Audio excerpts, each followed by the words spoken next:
जी बिस्मिल्लाहिर्रहमानिर्रहीम। नाज़रीन, मैं हूं आपका मेज़बान अरसलान तैमूरी क्लेवर इन्फो से। नाज़रीन, आज से 1.5 साल कबल एक मर्डर हुआ अमीर बालाज टीपू का, कि जिन्हें एक शादी की तकरीब के अंदर कुछ अफराद ने घुसकर फायरिंग करके मर्डर कर दिया। उनका जो कातिल था वो मौका पर मारा गया और उसके बाद बहुत सारी गिरफ्तारियां हुई उसमें, और उनका जो एक दोस्त था एहसन शाह वो भी पकड़ा गया, उसका भी पुलिस एनकाउंटर हो गया।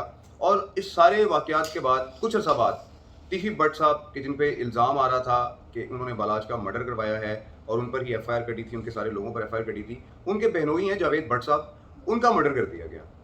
अब नाज़रीन, जब उनका मर्डर हुआ तो एफआईआर जो दर्ज करवाई गई वो अमीर फतेह पे करवाई गई और साथ कैसर भट्ट थे उसमें, और उसके अलावा नामालूम शूटर्स थे।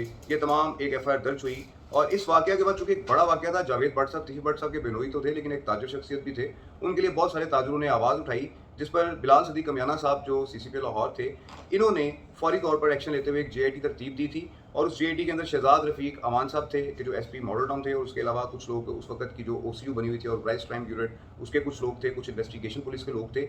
और इस सारी टीम ने मिलकर जो है 2 शूटर्स को जो है गिरफ्तार किया था, कि जिनका नाम इफ्तिखार और अजहर था। और ये दोनों शूटर्स जो है ये मौका के ऊपर मौजूद थे, मोटरसाइकिल के ऊपर थे। और इन शूटर्स को नाज़रीन शनाख्त भी किया था टिफ़ी भट्ट साहब की जो बहन है उन्होंने और उनकी बेटी ने। और नाज़रीन, उसके बाद ये जुडिशल हो गए थे।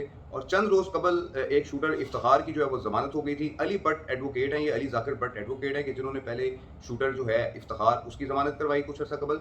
और अब 5 लाख के मुचलके के एवज़ बताया जा रहा है कि अज़हर की भी ज़मानत हो गई है।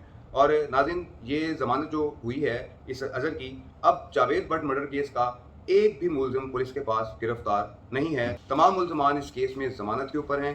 पहले चूंकि ये मामला अमीर फतेह पे था, अमीर फतेह चूंकि वो बेगुनाह हो गए इस मामले में, उनका कुछ निकला नहीं, तो ये अमीर मसहब पे जो है वो एफआईआर दर्ज हो गई थी। अमीर मसहब को नामजद कर दिया गया था। फिर अमीर मसहब ने जो है वो अपनी इंटरिम बेल करवा ली है, और उसके बाद उनकी बेल सुनने में आ रहा है कि कंफर्म भी हो गई है। जावेद भट्ट मर्डर केस के तमाम मुलज़मान जो हैं वो ज़मानत पर बाहर हैं। ये सारा मामला है। और नाज़रीन, एक यूट्यूबर हैं कि जिन्होंने इस सारे वाक़या के ऊपर, जब अमीर बालाज मर्डर हुआ था तो इस सारे वाक़या के ऊपर बड़ी आवाज़ उठाई थी, बड़ा वो बोले थे इस सारे वाक़या के ऊपर। लेकिन अब चूँकि ये सारी खबरें उनके पास आती थी, असेंबली की अंदरूनी सारी खबरें इनके पास पहुँचती थी, अब आज वो खबर मुझे ब्रेक करनी पड़ रही है। आज वो खामोश हैं, न जाने क्या बात है, क्यों खामोश हैं।